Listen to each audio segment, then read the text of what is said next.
ദൈവത്തിന് മഹത്വമുണ്ടാകട്ടെ. യേശുക്രിസ്തുവിനെ അനുഗമിക്കുന്ന ഒരു ക്രിസ്ത്യാനി എന്ന നിലയിൽ ദൈവവചനം അവരോട് ആവശ്യപ്പെടുന്ന പരമപ്രധാനമായ ഒരു വിഷയമുണ്ട്. അത് ഏത് സാഹചര്യത്തിലും സംതൃപ്തരായിട്ട് ജീവിക്കുവാൻ കഴിയുക എന്നുള്ളതാണ്. ഇന്ന് മനുഷ്യർ അസംതൃപ്തരാണ്. പാവപ്പെട്ടവൻ്റെ മനസ്സിൽ മാത്രമല്ല അസംതൃപ്തിയുള്ളത്. വലിയ സമ്പന്നരായ മനുഷ്യരുടെ ഉള്ളിൽ പോലും അസംതൃപ്തിയുടെ ആത്മാവ് വല്ലാതെ ഇടം പിടിച്ചിട്ടുണ്ട്. പണക്കാരനെന്നോ പാവപ്പെട്ടവനെന്നോ ഭേദമില്ല എന്നാണ് പറഞ്ഞതിൻ്റെ സാരം.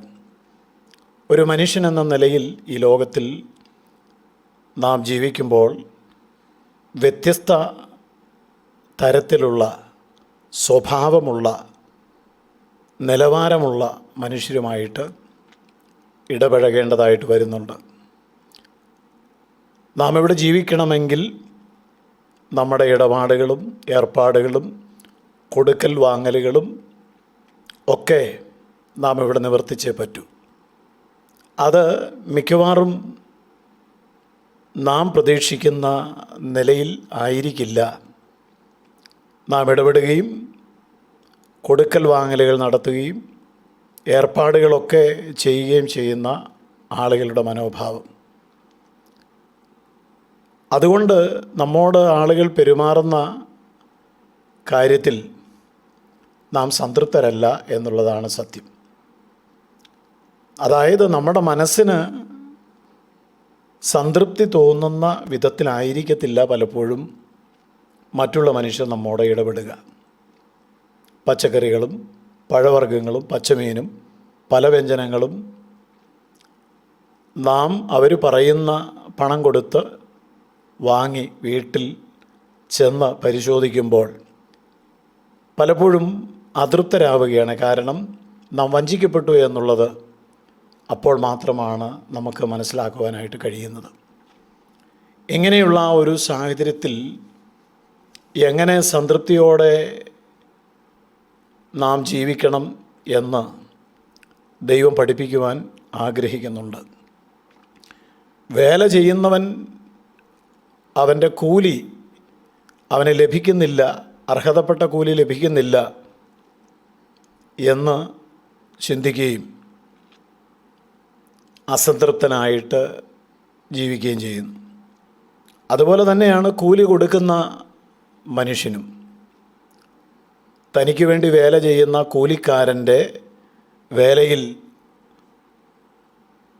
പണം കൊടുത്ത് പണിയിപ്പിക്കുന്ന ആളുകൾ, യജമാനന്മാർ ഒട്ടും തൃപ്തരല്ല. കാരണം അവർ പ്രതീക്ഷിക്കുന്ന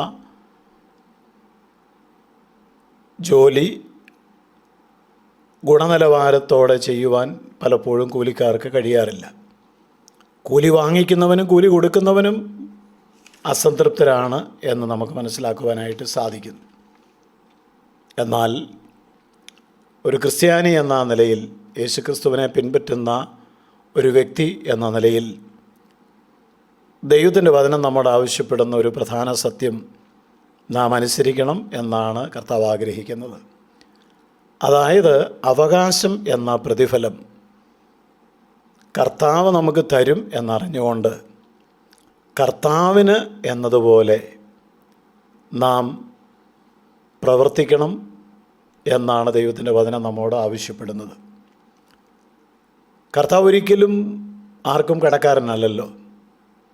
അവകാശം എന്ന പ്രതിഫലം കർത്താവ് തരും എന്നറിഞ്ഞുകൊണ്ട് കർത്താവിനെന്നതുപോലെ നമ്മെ ഏൽപ്പിച്ചിരിക്കുന്ന കാര്യങ്ങൾ ചെയ്യാൻ ഉള്ള മനോഭാവം നമുക്കുണ്ടാകുമ്പോൾ തീർച്ചയായും അസംതൃപ്തിയുടെ ആത്മാവിൽ നിന്ന് പുറത്തു വരുവാനായിട്ട് നമുക്ക് സാധിക്കും.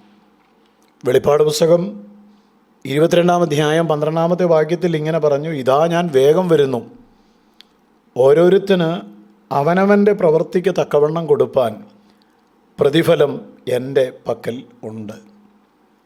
കൂലി ദൈവത്തിൻ്റെ പക്കലുണ്ട്, പ്രതിഫലം അവൻ്റെ കയ്യിലുണ്ട്.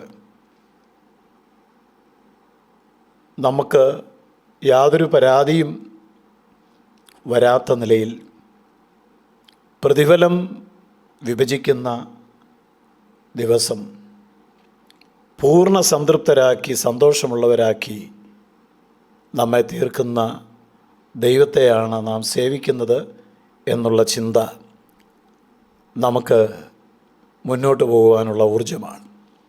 അതുമാത്രമല്ല, മറ്റുള്ളവരുമായിട്ട് നാം ഒരിക്കലും നമ്മെ താരതമ്യപ്പെടുത്തുവാൻ തുനിയരുത്.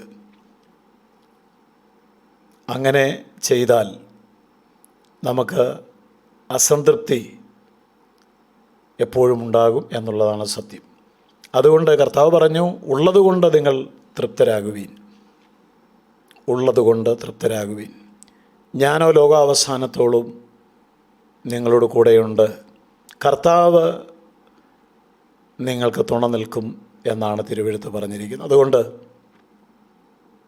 പലതിനെ ചൊല്ലിയും വിചാരപ്പെട്ടും മനം കലങ്ങിയും ജീവിച്ച മാർത്തയെപ്പോലെ ആകാതെ മറിയെപ്പോലെ നല്ല അംശം തിരഞ്ഞെടുത്ത് കർത്താവിൻ്റെ പാദപീഠത്തിലിരുന്ന് ദൈവം തരുന്നതിനെല്ലാം നന്ദിയും കടപ്പാടുമുള്ളവരായി കർത്താവിനെന്നതുപോലെ നമുക്ക് മുന്നോട്ട് പോകാം, കർത്താവിന് വേണ്ടി പ്രവർത്തിക്കാം. സ്വർഗസ്ഥ പിതാവേ, ഈ ലോകത്തിൽ പലപ്പോഴും പ്രതീക്ഷിക്കുന്ന നിലയിൽ ഞങ്ങൾക്ക് അർഹതപ്പെട്ടതുപോലെ ലഭിക്കാതെ വരുമ്പോൾ നിരാശപ്പെടാതെ അതൃപ്തരാകാതെ അവകാശമെന്ന പ്രതിഫലം കർത്താവ് തരും എന്നറിഞ്ഞുകൊണ്ട് സംതൃപ്തിയോടെ കർത്താവിനെ സേവിപ്പാൻ എല്ലാവർക്കും കൃപ കൊടുക്കണമേ. ക്രിസ്തുയേശുവിൻ നാമത്തിൽ തന്നെ ആമേൻ.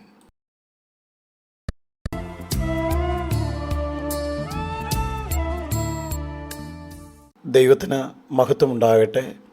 യേശു ക്രിസ്തുവിനെ അനുഗമിക്കുന്ന ഒരു ക്രിസ്ത്യാനി എന്ന നിലയിൽ ദൈവവചനം അവരോട് ആവശ്യപ്പെടുന്ന പരമപ്രധാന